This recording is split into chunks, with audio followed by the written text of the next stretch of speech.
السلام عليكم ورحمة الله وبركاته.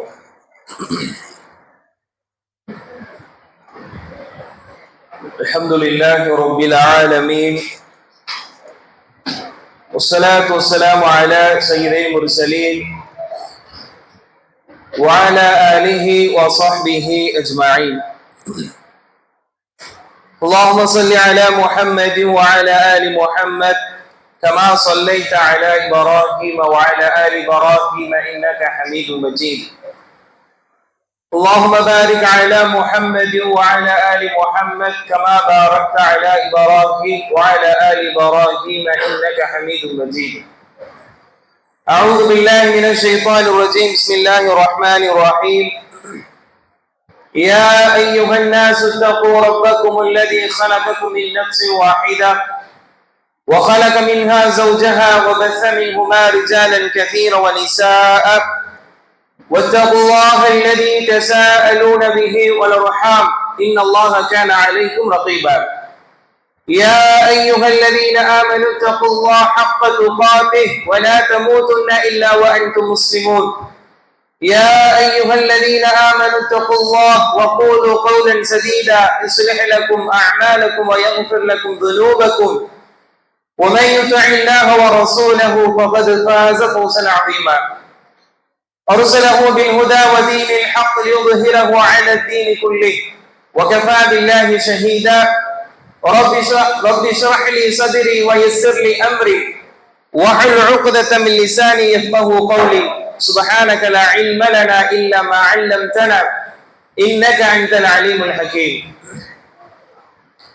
கணித்திற்குரிய அல்லாஹுவின் நல்லடியார்களே, அன்புக்குரிய சகோதரர்களே சகோதரிகளே, மேலும் மதரசாவுடைய மாணவிகளே, அல்லாஹுடைய மாபெரும் நாட்டத்தால் புனிதமிக்க மாதமாக புனிதப்படுத்தப்பட்ட மாதங்களில் ஒரு மாதமான அல்லாஹ் ரப்புல் ஆலமீன் சிறப்பித்து சொல்லக்கூடிய 4 மாதங்களில் ஒரு மாதமான முஹர்ரம் என்கின்ற மாதத்தில் நாம் எல்லாம் இருந்து கொண்டிருக்கின்றோம். அன்புக்குரிய சகோதர சகோதரிகளே, இத்தகைய இந்த நாளில் குறிப்பாக ஞாயிற்றுக்கிழமை என்பது பொதுவாக எல்லா மக்களும் உலகத்தில் மூழ்கக்கூடியவர்களாக இருப்பார்கள். தொழக்கூடியவர்கள் கூட அலட்சியத்தை காட்டக்கூடிய ஒரு நாள் இந்த நாள். அன்றாட கடமைகளை செய்தவர்கள் கூட சற்று பலகீனமாகக்கூடிய ஒரு நாள் இந்த நாள். அப்படி இருக்க அல்லாஹ்வுடைய மார்க்கத்தை தெரிய வேண்டும், புரிய வேண்டும், அறிந்து கொள்ளுங்கள் என்கின்ற அறிவிப்பு வந்த மாத்திரத்திலேயே உடனடியாக தங்களுடைய பல்வேறு பணிகளை ஒதுக்கி வைத்தவர்களாக இந்த பள்ளி வாயிலில் ஒன்று கூடக்கூடியவர்களாக நாம் இருந்திருக்கின்றோம். அன்பார்ந்த சகோதர சகோதரிகளே, ஒவ்வொரு வகுப்பிலும் நாம் அந்த வகுப்புடைய சிறப்பம்சத்தை கூறி ஆரம்பிக்கக்கூடிய ஒரு வழக்கம் உண்டு. அது போன்ற இந்த வகுப்புடைய சிறப்பை நான் கூறி ஆரம்பிக்க ஆசைப்படுகின்றேன். அல்லாஹ்வுடைய தூதர் ஸல்லல்லாஹு அலைஹி வஸல்லம் அல்லாஹ்வை புகழக்கூடிய சபையை பற்றி சொல்லும் பொழுது, அல்லாஹ்வை நினைவு கூறக்கூடிய அந்த சபையை பற்றி நமக்கு சொல்லும் பொழுது, நம்முடைய பார்வைக்கு வேண்டுமானால் சாதாரண சபையாக இருக்கலாம், நம்முடைய பார்வைக்கு வேண்டுமானால் கூடி கலையக்கூடிய ஒரு சபையாக இருக்கலாம். அந்த சபை எப்பேற்பட்டது தெரியுமா? அல்லாஹ்விடத்தில் மலாயிக்காக்கள் எடுத்து சொல்லக்கூடிய ஒரு சபையாக இருந்து கொண்டிருக்கின்றது. அது மட்டுமல்லாமல் ரசூலுல்லாஹி ஸல்லல்லாஹு அலைஹி வஸல்லம் சொல்லும்படி சொன்னார்கள், அந்த சபையில் கூடி கலையக்கூடிய மக்களுடைய பாவங்கள் எல்லாம் மன்னிக்கப்படும் என்று சொல்லக்கூடிய ஒரு சபைதான் அல்லாஹ்வுடைய மார்க்கத்தையும் அல்லாஹ்வையும் புகழக்கூடிய ஒரு சபை என்பதை நாம் புரிந்து கொள்ள வேண்டும். வெறுமனே நாம் அமர்ந்தோம் கூடி கலைந்தோம் என்கின்ற அடிப்படையில் இருந்து விடக்கூடாது. இந்த உலகத்தில் எத்தனையோ இடங்களில் நாம் கூடி கலைகின்றோம். திருமண நிகழ்விற்கு செல்லும் பொழுது கூடி கலைகின்றோம், மற்ற உறவினர்களை சந்திக்கும் பொழுது கூடி கலைகின்றோம். அது போன்ற ஒரு கூடி கலையக்கூடிய ஒரு சபை அல்ல என்பதை நாம் புரிந்து கொள்ள வேண்டும். இந்த சபையை கடந்து நாம் செல்லும் பொழுது இதில் சொல்லப்படக்கூடிய குர்ஆன் வசனங்கள், ஹதீஸுகள் ஒரு தாக்கத்தை, ஒரு கணத்தை நமக்கு ஏற்படுத்த வேண்டும். ஈமானை அதிகரிப்பதற்குண்டான ஒரு வாய்ப்பாக நாம் அமைத்துக் கொள்ள வேண்டும். அப்படியான ஒரு சபையாக நாம் நமது பார்வைக்கு நாம் கொண்டு வர வேண்டும். அல்லாஹ் ரப்பல் ஆலமீன் சொல்லும்போது இன்னமல் முஃமினூன இதா ذுக்கிரல்லாஹு வஜிலத் குலூபுஹும், முஃமின்கள் யார் தெரியுமா? முஃமினிடத்தில் அல்லாஹ்வுடைய வசனங்கள் ஓதப்பட்டு விட்டால் அவனுடைய உள்ளமெல்லாம் பயப்பட ஆரம்பித்து விடும். இத்தனை விஷயங்களை பயப்படுறோம். உலக ரீதியாக சட்டங்களை கொண்டு வந்து விட்டால் அடுத்த கணம் என்னவாகும் என்பதாக மனிதன் பயப்படக்கூடிய உள்ளம். அல்லாஹ்வுடைய வசனத்தை கேட்டால் அது போன்றே ஒரு பயமும் அச்ச உணர்வு நமக்கு வருகின்றதா என்கின்ற யோசிப்பதற்கு நாம் கடமைப்பட்டிருக்கின்றோம். பண்புக்குரிய சகோதர சகோதரிகளே, இந்த சபை என்பது சாதாரண விஷயம் அல்ல. வெறுமனே ஒரு சாதாரண பள்ளி வாயிலில் நாம் நம்முடைய பார்வைக்கு வேண்டுமானால் சாதாரணமாக தெரியலாம். அப்படி அல்ல. நிச்சயமாக சொல்லப்படக்கூடிய ஒவ்வொரு வசனங்களும் ஹதீஸுகளும் அல்லாஹ்வும் அல்லாஹ்வுடைய தூதர் நமக்கு சொல்லி தந்தது என்கின்ற அடிப்படை நாம் கேட்டோம் என்றால் ஒரு மாற்றம் நிச்சயமாக நமக்குள் வரும் என்பதை நாம் புரிந்து கொள்ள வேண்டும். எனவே தேவையற்ற பேச்சுகள் பேசுவது, உறங்குவது, இது போன்ற விஷயத்தை இந்த சபையில் நாம் அமைத்துக் கொள்ளக்கூடாது. அல்லாஹ்வுடைய தூதர் ஸல்லல்லாஹு அலைஹி வஸல்லம் சொன்னார்கள், இன்ன லில்லாஹி மலாயிகா யதூஃபூன ஃபித் துருக், பாதைகளில் சில மலாயிகாக்கள் சென்று கொண்டிருப்பார்கள். அவருடைய வேலை என்ன தெரியுமா? அவருடைய பணிகள் என்ன தெரியுமா? எங்கே அல்லாஹ்வை பற்றி நினைவுபடுத்தக்கூடிய சபை இருக்குமோ, இருந்துவிட்டால் உடனே அழைப்பார்களாம், வாருங்கள் அந்த சபையோடு நாம் கலந்து கொள்ளலாம் என்பதாக. சுப்ஹானல்லாஹ், சபையோடு வந்துருவாங்க.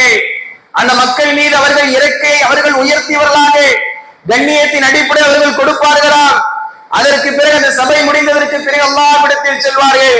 அல்லாஹ் ரப்பல் ஆலமீன் கேட்பாராம், அறிந்தவனாக தெரிந்தவனாக கேட்பாராம், எங்கிருந்து நீங்கள் வருகிறீர்கள் என்பதாக கேட்கும் பொழுது, யா அல்லாஹ், உன்னுடைய அடியாரிடத்திலிருந்து நாங்கள் வருகின்றோம். அந்த அடியார்கள் என்ன செய்கிறார்கள் தெரியுமா? யுஸப்பிஹூனக வ யுகப்பிரூனக வ யஹ்மதூனக வ யுமஜ்ஜிதூனக, உன்னை அவர்கள் தஸ்பீஹ் செய்கிறார்கள், உன்னை அவர்கள் புகழக்கூடியவர்களாக இருக்கிறார்கள், உன்னை அவர்கள் பரிசுத்தப்படுத்தக்கூடியவர்களாக இருக்கிறார்கள் என்பதாக அந்த மலாயிகாக்கள் அந்த நினைவுபடுத்தக்கூடிய வந்து சென்ற சபையை குறித்து சொல்வார்களாம். உடனே அல்லாஹ் ரப்பல் ஆலமீன் என்ன கேட்பானா? ஹதீஸ் எப்படி சொல்லுங்க பாப்போம். என்ன கேட்பான்? அவர் என்ன பார்த்திருக்காங்களா? அவங்க என்ன பார்த்திருக்கிறாங்களா அந்த அடியார்கள்? இல்லையா அல்லாஹ், பார்த்தது இல்லை. அறிந்த அல்லாஹ் கேட்பான், இல்லை அவர் ஒருபோதும் உன்னை பார்த்ததில்லையா அல்லாஹ்? பார்த்திருந்தால் அவர்கள் எப்படி இருப்பாங்க? அல்லாஹ் உன்னை பார்த்து விட்டால், உன்னை பார்த்திருந்தால் இன்னும் அவர்கள் அதிகமாக அவர்களை தஸ்பீஹ் செய்யக்கூடியவர்களாக, உன்னை புகழ்வதிலே அவர்கள் இருக்கக்கூடியவர்களாக மாறிவிடுவார்கள். துனியா பக்கம் திரும்ப மாட்டாங்க. உன்னை பார்த்து விட்டால் அப்பேற்பட்ட ஒரு நிலைக்கு மாறிவிடுவார்கள் நடிகார்கள். என்னிடத்தில் எது கேட்கிறாங்க? என்னிடத்தில் அவர்கள் கேட்பது என்ன? மலாயிகாக்கள் சொல்வார்கள், அல்லாஹ் உன்னிடத்தில் அந்த அடியார்கள் கேட்பது என்ன அப்படின்னு சொன்னா சொர்க்கத்தை கேட்கிறாங்க, சுவனத்தை கேட்கிறார்கள், அதில் நுழைய வேண்டும் என்பதாக அவர்கள் ஆசைப்படுகின்றார்கள். சுவனத்தை பார்த்திருக்கிறாங்களா? எந்த அடியார்கள் சுவனத்தை கேட்கிறார்கள் அந்த அடியார்கள் சுவனத்தை பார்த்ததுண்டா? இல்லையா அல்லாஹ், பார்த்ததில்லை. பார்த்தால் உடைய நிலைகள் எப்படி இருக்கும்?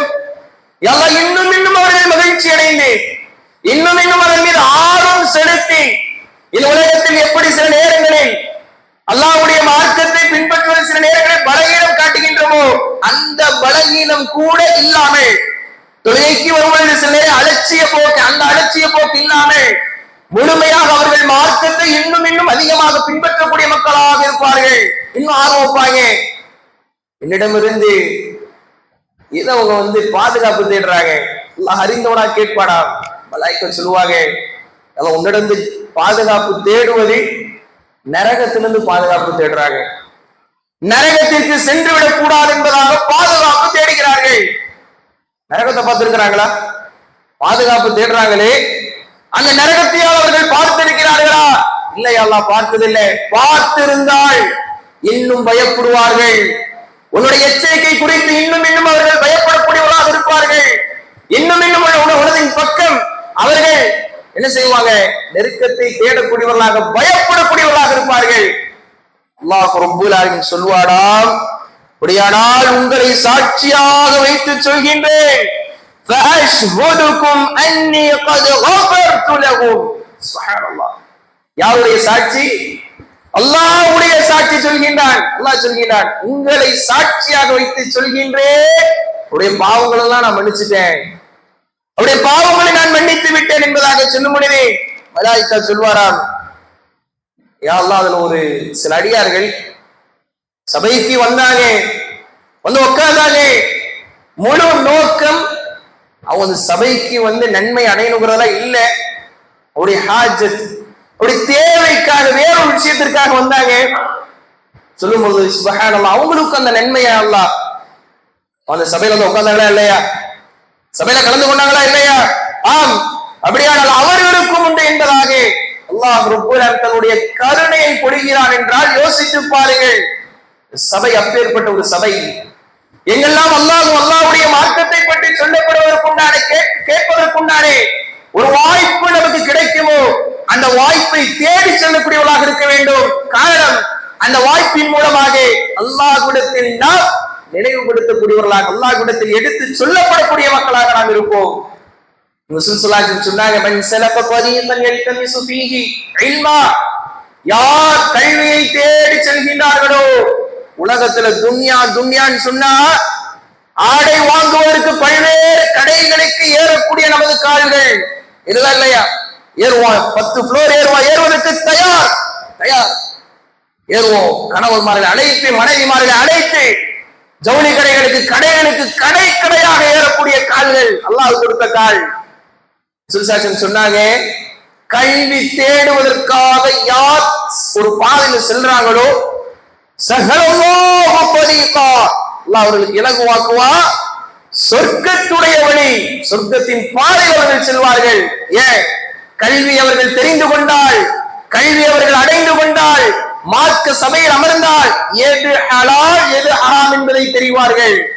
மார்க்கத்தோடு, மார்க்க வகுப்போடு தன்னை ஈடுபடுத்திக் கொண்ட அந்த மக்கள் இருக்கிறார்களே, அவர்கள் பாவம் செய்வதற்கு அதிகமாக பயப்படுவார்கள். நம்ம வாழ்க்கை நம்ம பார்ப்போம், பொதும்போக்காக சர்வசாதாரணமாக செய்யக்கூடிய ஹராம்களை நாம் பார்க்கும்போது ஒரு வகையான பயம் வரும். ஏன் தெரியுமா? மார்க்கத்தோடு, பள்ளி வாயிலோடு நாம் ஒன்றிணைந்து இருக்க அது போன்ற அந்த உள்ளத்தை அல்லாஹ் ரப்பல் ஆலமீன் கொடுப்பான் என்றால், அன்புக்குரிய சகோதர சகோதரிகளே, நமக்கு இந்த மாதாந்திர வகுப்பு என்பது சாதாரண விஷயம் அல்ல, கல்வி வகுப்பு என்பது மிக மிக அவசியம். அப்படியாக கொள்கையின் உறுதி என்கின்ற தலைப்பை எனக்கு கொடுத்திருக்கிறார்கள். பார்த்த சகோதர சகோதரிகளே, இன்றைக்கு எவ்வளவோ அமல்களை நாம் செய்கின்றோம். பல்வேறு ஜமாஅத்துகள், பல்வேறு கூட்டமைப்புகள், எங்க நமக்கு தோதுவா இருக்கோ அப்படி செல்வதல்ல. இது மார்க்கம்.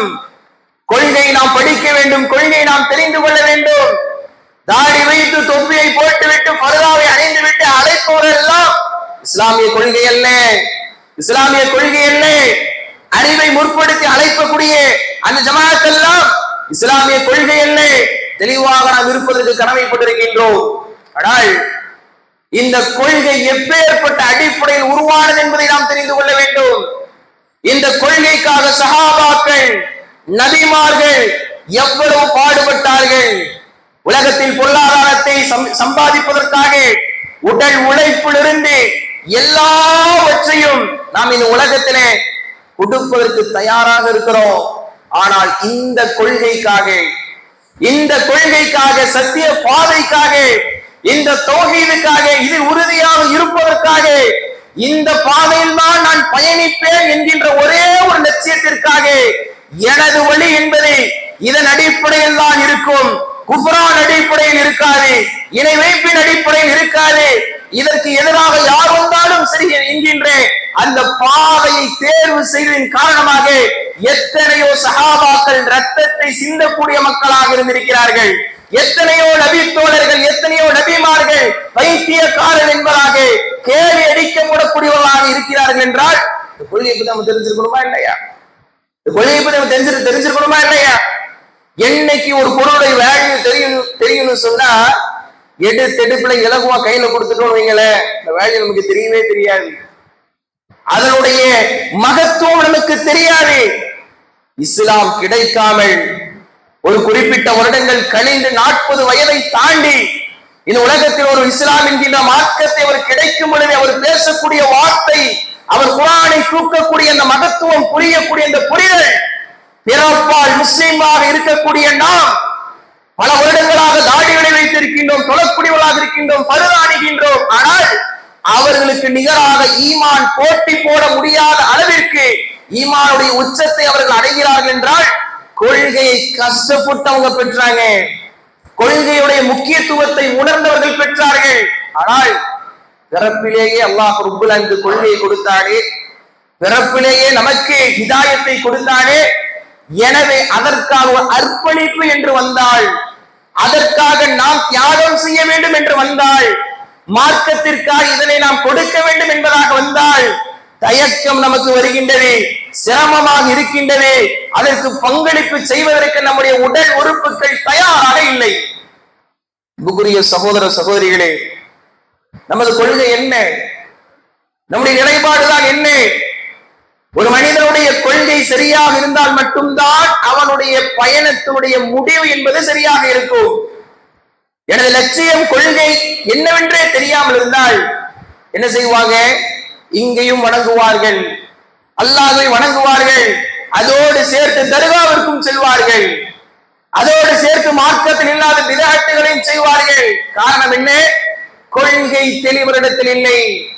ரசூலுல்லாஹி ஸல்லல்லாஹு அலைஹி வஸல்லம் அவர்கள் இருக்கக்கூடிய ஒரு அவையில் உமர் இப்னு கத்தாப் ரலியல்லாஹு அவர்கள் அறிவிக்கிறார்கள், பைனமா நஹ்னு இன்த ரசூலுல்லாஹி ஸல்லல்லாஹு அலைஹி வஸல்லம், அல்லாஹ்வுடைய தூதரோடு நாங்கள் இருந்தோம். இது தலா அலைனா ரஜுலுன் ஷதீதுன் பயாதி சியாப் ஷதீது ஸௌதாஇ ஷஅர், கரும் நிறமுடைய தன்னுடைய தலைமுடி மிகவும் கருமையாக வெள்ளை நிற ஆடை அணிந்த ஒரு மனிதர் வந்தார். லா யுரா அலைஹி அத்ரு ஸஃபர், அவரிடத்தில் எந்த ஒரு பயணத்துடைய களைப்பையும் நாங்கள் பார்க்கவில்லை. வலா நஅரிஃபு ஹத்தா ஜலஸன நபி ஸல்லல்லாஹு அலைஹி வஸல்லம், இதனால் வரைக்கும் நாங்கள் யாருமே அவர் அறிந்ததில்லை. அல்லாஹ்வுடைய தூதரோடு வந்து அமர்ந்தார். ஃபஅஸ்னத ருக்பதைஹி இலா ருக்பதைஹி, அல்லாஹ்வுடைய தூதரோடு முட்டோடு முட்டாக சேர்த்து அவர் அமர்ந்தார். கை அவர் வைத்தார். وقال يا محمد اخبرني عن الاسلام, முஹம்மதே இஸ்லாமை பற்றி நீங்கள் எனக்கு அறிவியுங்கள். فقال رسول الله صلى الله عليه وسلم, அல்லாஹ்வுடைய தூதர் சொன்னார்கள், الاسلام ان تشهد لا اله الا الله وان محمد رسول الله وتقيم الصلاة وتؤتي الزكاة وتصوم رمضان وتحج البيت إن استطعت إليه سبيلا. இஸ்லாம் என்பது இரண்டு கலிமாவை அஷ்ஹது அல்லா இலாஹ இல்லல்லாஹ் வ அன்ன முஹம்மது ரசூலுல்லாஹ், வணங்கப்படுவதற்கு தகுதியானவன் அல்லாஹ் என்று நான் சாட்சி சொல்கின்றேன், மேலும் முஹம்மது ஸல்லல்லாஹு அலைஹி வஸல்லம் தூதரும் அடிமை என்பதை நான் சாட்சி சொல்கின்றேன். தொழுகை நிலைநாட்டுவதை, ஜகாத் கொடுப்பதை, நோன்பு வைப்பதை, ஹஜ் செய்வது என்பதாக அல்லாஹ்வுடைய தூதர் ஸல்லல்லாஹு அலைஹி வஸல்லம் வந்த மனிதருக்கு அவர்கள் பதில் சொல்கின்றார்கள். சஹாபாக்கள் எல்லாம் ஆச்சரியமாக பார்க்கிறார்கள். அந்த மனிதர் கேட்டதற்கு பிறகு கால சதக்தே, உண்மையை சொன்னீங்க, உண்மையை சொன்னீங்க.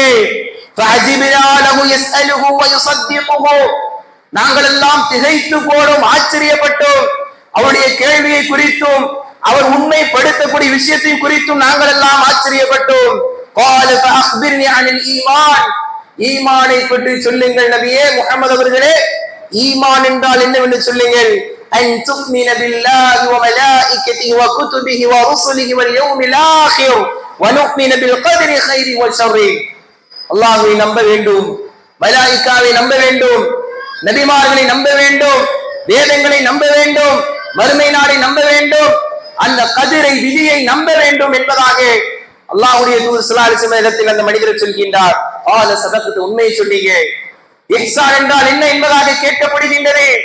அந்த நேரத்தில் அல்லாஹ்வுடைய தூதர் சொல்றாங்க, அன்த அபுதுல்லாஹ், அல்லாஹ்வை நீ வணங்க வேண்டும், கஅன்னக தராஹு, நீ அவனை பார்ப்பதை போன்றே, ஃபஇன் லம் தகுன் தரா, நீ அவனை பார்க்காவிட்டாலும் ஃபஇன்னஹு யராக், அவன் உன்னை பார்த்துக் கொண்டிருக்கின்றான் என்ற அடிப்படையில் நீ வணங்குவதுதான் இஹ்சான் என்பதாக இஸ்லாத்துடைய 3 படித்தரங்களை அல்லாஹ்வுடைய தூதர் ஸல்லல்லாஹு அலைஹி வஸல்லம் வந்த மனிதர் கேள்வி கேட்கின்றார். அவருக்கு பதிலளிக்கின்றார்கள். சதகத்தே, உண்மை நீங்கள் சொன்னீர்கள் என்பதாக சொல்லப்படுகின்றன. அந்த மனிதர் போய் விடுகின்றார். அல்லாஹ்வுடைய தூதர் கேட்கிறாங்க, வந்தவர் யார் தெரியுமா? வந்தவர் யார் தெரியுமா? கேட்கப்படும் பொழுது தெரியல யா ரசூலுல்லாஹ், அல்லாஹ்வுடைய தூதரே தெரியலே. அவர்தான் ஜிப்ரீல் அலைஹிஸ்ஸலாத்து வஸ்ஸலாம். யார் வந்திருக்கிறா? ஜிப்ரீல் அலைஹிஸ்ஸலாத்து வஸ்ஸலாம் வந்து சென்றார்கள். சுப்ஹானல்லாஹ். அன்புக்குரிய சகோதர சகோதரிகளே, இதில் கொள்கை நமக்கு சொல்லித் தரப்படுகின்றது. நமது அகீதாவுடைய நம்முடைய கொள்கையுடைய அடிப்படைகள் அல்லாஹ்வை நம்புவது, மலாயிக்காவை நம்புவது, நபிமார்களை நம்புவது, வேதங்களை நம்புவது, மறுமை நாளை நம்புவது. அந்த கதரை அல்லாஹ்விடம் இருந்துதான் நமக்கு ஏற்படுகின்ற நம்பிக்கை நமக்கு வர வேண்டும். இதெல்லாம் எங்களுக்கு தெரியுங்க, இதெல்லாம் எங்களுக்கு தெரியுங்க அப்படின்னு ஒற்றை வரையோடு முடித்து விடக் கூடாது. அல் ஈமானு பில்லாஹ், அல்லாஹ்வை நம்புவதுன்னு சொன்னா அதோடைய படித்தரங்கள் நமக்கு தெரியணும். அல்லாஹ்வை நம்புவதுடைய வகைகள் சொல்லுங்க பார்ப்போம். அந்த அல்லாஹ்வை ஒருமைப்படுத்தக்கூடிய வகைகள் எத்தனை எத்தனை சொல்லுங்க, எத்தனை? அல்லாஹ்வை ஒருமைப்படுத்தக்கூடிய வகை எத்தனை தெரியல. அந்த ஒருமைப்படுத்தக்கூடிய வகை எத்தனை என்று தெரியவில்லை என்றால் அது என்னவென்று நமக்கு தெரியாது. ஆனா அல்லாஹ்வை நம்பிக்கை கொள்வது நமக்கு தெரியுதா இல்லையா? அல் ஈமானு பில்லாஹ், அல்லாஹ்வை நம்பணும். எப்படி நம்ப வேண்டும் என்று தெரியவில்லை. பிதஅத்துவாதிகள், மார்க்கத்திற்கு முரணாக நடக்கக்கூடியவர்கள் அல்லாஹ்வை நம்புறாங்களா இல்லையா? நம்புறாங்களா இல்லையா? நம்புறாங்க. ஆனா எப்படி நம்புறாங்க தெரியல. குறைஷிகள் அல்லாஹ்வை, ரசூல் ஸல்லல்லாஹு அலைஹி வஸல்லம் எதிர்க்கக்கூடிய எதிர்ப்படையில் இருக்கக்கூடிய காஃபிர்கள் அல்லாஹ்வுடைய தூதரை எதிர்த்தாங்களா இல்லையா? எதிர்த்தாங்களா இல்லையா? போர் செஞ்சாங்களா இல்லையா? ஆனா அவங்க அல்லாஹ்வை நம்புறாங்களா இல்லையா? அவங்க நம்புறாங்க. என்ன வித்தியாசப்படுது? அல்லாஹ்வை எப்படி நம்ப வேண்டும் என்கின்ற அந்த படிப்பும் அதனுடைய ஆர்வம் நம்மிடத்தில் இல்லாதனாலே நம்ப வேண்டும் என்கின்ற ஒரே வார்த்தையில் நம்ம போறோம். எப்படி நம்பணும் நமக்கு தெரியல. பாருங்க, உதாரணத்திற்கு சுருக்கமாக நான் சொல்றேன். தௌஹீதுர் ருபூபிய்யா, அல்லாஹ் தான் படைத்தல், காத்தல், உணவளித்தல், அழித்தல் அனைத்தும் அவன்தான். அதில் ஒருமைப்படுத்தணும். அதுல நல்லா கவனிச்சுக்கோங்க. குறைஷிகள் எதிரியாக இருந்தவர்கள் இதில் ஒருமைப்படுத்தினார்கள். அல்லாஹ்வை நல்லா புரிஞ்சுக்கணும். ஒருமைப்படுத்தினாங்க. அல்லாஹ் குர்ஆன்ல கேட்பான், நபி அவங்கள்ட்ட கேளுங்க, உணவை ரிஸ்கை கொடுப்பது யார்? அல்லாஹ் என்று சொல்வார்கள். மழையை இறக்குவது யார்? அல்லாஹ் என்று சொல்வார்கள். அப்ப எந்த விஷயத்துல முரண்பட்டாங்க தெரியுமா? தௌஹீதுல் உலூஹிய்யா, வணக்கம் என்பது அல்லாஹ்விற்கு மட்டும்தான் என்று சொல்லப்படக்கூடிய இரண்டாவது அம்சத்தில் அடிபட்டது. முஹம்மது அல்லாஹ் தான் உணவளிக்கிறான், அதுல ஒருமைப்படுத்துறோம். ஆனால் வணக்கத்தை மட்டும் அல்லாஹ்க்கு மட்டும் செலுத்தணும்னு சொல்லாதீங்க. 300 கடவுள்களில் 300க்கும் மேற்பட்ட கடவுள்களில் அல்லாஹ்வை ஒருவராக நாங்கள் வைத்து அப்படி வேணா வணக்கத்தை செலுத்துவோம். இவங்க அல்லாஹ் நம்பினாங்களா இல்லையா? நம்பினாங்களா இல்லையா? எப்படி நம்பினாங்க? உண்டான வித்தியாசம். மூன்றாவது அம்சம் என்ன? தௌஹீத் அஸ்மா வ சிஃபாத், அல்லாஹ்வை அவனுடைய மகத்துவமிக்க அந்த பெயர்கள், பண்புகளில் ஒருமைப்படுத்துவது. இதெல்லாம் தனித்தனியான வகுப்புகளாக எடுத்து பேச வேண்டிய தலைப்புகள். கூடிய சகோதர சகோதரிகளே, மேலோட்டமாக சொல்லிவிட்டு போகிறேன். பாருங்க, அல்லாஹ்வை நம்புவது என்றால் 3 வகை, ஒருமைப்படுத்துவது என்றால் 3 வகை. அந்த வகை என்னவென்றே நமக்கு தெரியவில்லை என்றால் அதனால தான் என்ன செய்யறாங்க? இணை வைக்கக்கூடியவர்கள் அல்லாஹ்விடத்தில் பிரார்த்தனை செய்வாங்க. அதோடு சேர்த்து கபரில் அடங்கி இருப்பவர்களுக்கும் பிரார்த்தனை செய்வார்கள். ஆனா இஸ்லாம் என்ன சொல்லுது? அந்த வணக்கம் என்பது, துஆ என்பது இபாதா, அந்த உலூஹியாவில் வந்துவிடும். எனவே நீங்கள் அந்த வணக்கத்தை அல்லாஹ்விற்கு மட்டும்தான் செலுத்த வேண்டும். இப்படி நம்முடைய அகீதா, நம்முடைய கொள்கை தெளிவு இருக்குதா? மலாயிக்காக்களை நம்புவது, மலாயிக்காக்கள் என்பவர்கள் இருக்கிறார்கள், மனிதர்களை சக்தி படைத்தவர்கள், ஒளியால் அல்லாஹ் படைத்திருக்கின்றார். அவர்களுக்கு என்ன சில பணிகளை கொடுத்திருக்கின்றார், அவர்களுக்கு என்ன சில பெயர்களும் இருக்கின்றது. ஆனா எப்படி நம்பிடக்கூடாது? அவர்களை கடவுள் ஸ்தானத்திற்கு நாம் எடுத்து விடக்கூடாது. சில கூட்டம் இருக்கின்றது. நபிமார்களை நம்புவது. சில கூட்டம் மூசா அலைஹிஸ்ஸலாத்தோடு அவர்கள் நபியாக எடுப்பார்கள், ஈசா அலைஹிஸ்ஸலாம் அவர்களை நம்பிக்கை கொள்ள மாட்டார்கள். சில கூட்டம் ஈசா அலைஹிஸ்ஸலாமை நம்பிக்கை கொள்வார்கள், முஹம்மது ஸல்லல்லாஹு அலைஹி வஸல்லம் அவர்களை நம்பிக்கை கொள்ள மாட்டார்கள். இப்படி இந்த விஷயம் பிரிவார்கள். அதே போன்று வேதம், அதே போன்று மறுமை நாள், அதே போன்று விதியுடைய விஷயத்திலும் பல்வேறு கொள்கை குழப்பங்கள் உருவானது. சிலர் ஒரே அடியாக அல்லாஹ்தான் எல்லாமே நாடுறான், நம்ம செய்யக்கூடிய எதுவுமே இல்லை என்று சொன்னார்கள். இன்னொரு கூட்டம் சொல்லிச்சு அல்லாஹ் எதுவுமே நாடல நம்ம செய்யறத என்கின்ற இப்படி ஒரு கூட்டம் பிரிந்தது.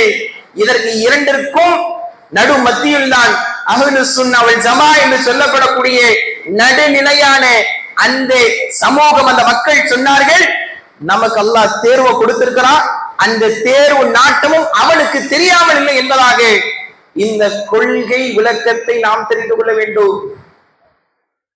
இது சம்பந்தமா நிறைய படிக்கணும். இதுதான் அன்புக்குரிய சகோதரர் மிக மிக மிக மிக சுருக்கமாக சிலருக்கு இது புதிதாக இருக்கலாம்.